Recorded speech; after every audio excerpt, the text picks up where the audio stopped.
Coal is the dirtiest fossil fuel Maryland has on its electric grid. It pollutes our water, air, and climate with toxic waste streams and other harmful emissions. I mean, so it puts us in a very precarious position. The Morgantown power plant is the largest coal fired power plant in Maryland without a plan to stop burning coal. Allowing Charles County to rely on coal without a transition plan comes with significant economic risk, which I stated.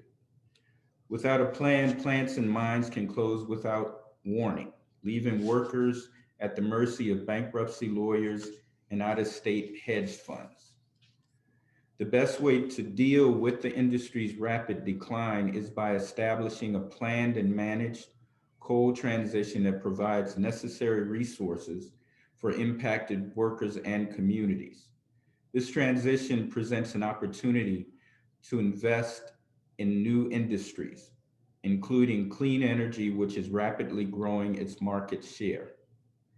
Experts at the Maryland Department of the Environment have identified best practices for implementing a just transition away from us, taking us away from using and being dependent on fossil fuels, including coal. These practices include establishing a facility deactivation timeline and working with impacted workers and communities to plan for the transition on that timeline.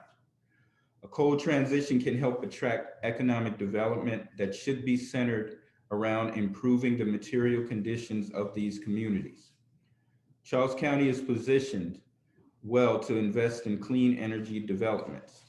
It was also referenced earlier by Ms. Hance that um, with this transition in Montgomery County, uh, Genon, the owner of the now retired Dickerson coal-fired power plant, has begun initial proposals to switch the Montgomery County site to a large solar and energy storage facility.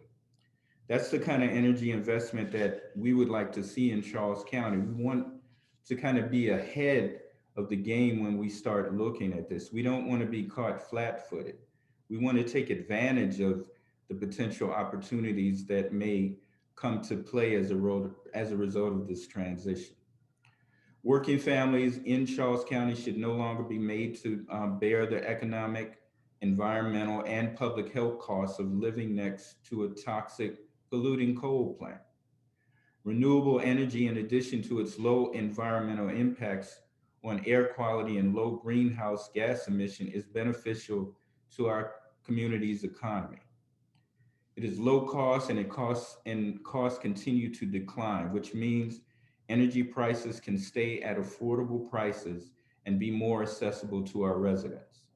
Renewable energy investments are spent on material and workmanship to build and maintain facilities rather than costly energy imports.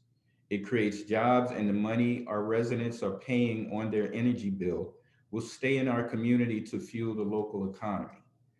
With companies all over the nation working to enhance technologies around renewable energy, it makes these energy sources resilient and less possibilities of power shortages.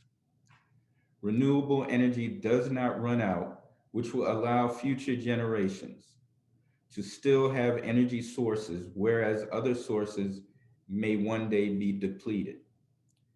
Renewable energy is energy derived from natural resources that replenish themselves in less than a human lifetime without depleting the planet's resources. Coal does not replenish as quickly as we use it. These renewable energy potential opportunities exist with solar, wind, geothermal, low impact, hydroelectricity, and more. Planning ahead for Charles County to attract additional economic development that can help offset the potential loss of tax revenue and gives the county time to advocate for additional support and resources from the state is paramount. In conclusion, I'd like to really emphasize that utilizing renewable energy is a win-win for our residents' pockets, the economy, and our natural resources. as you see, what we would like to try to emphasize is twofold. One, we understand the importance of this just transition, and we want to be prepared. We want to be at the table when these discussions are fully implemented. We want to be a part of solutions that will respond to the lost tax revenue. But at the same time, we want to create opportunities for our future economy that will enhance economic development opportunities across the board.